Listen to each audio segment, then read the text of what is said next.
இப்ப நம்ம தமிழ்நாட்டுல ரொம்ப பழமையான ஒரு கோயில்னா எல்லாரும் நினைச்சுப்போம் நம்ம தஞ்சை பெரிய கோயிலா இருக்கலாம், இல்ல கங்கை கொண்ட சோழபுரம். கங்கை கொண்ட சோழபுரத்துக்கு முன்னாடிதான் தஞ்சை பெரிய கோயில்.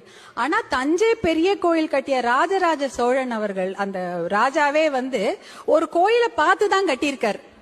அந்த கோயில் எங்க இருக்குன்னா பன்ருட்டி கடலூர்ல இருக்கு. பன்ருட்டி பகுதியில் இருக்கக்கூடிய இடத்துல திருவதிகைன்னு ஒரு இடம் இருக்கு. அங்க ஒரு கோயில் இருக்கு. 1300 வருடங்கள் பழமையான ஒரு கோவில். வீரட்டானேஸ்வரரும் பெரிய நாயகி உடனுரை அம்பாலும் கூடிய ஒரு கோவில் இருக்கு.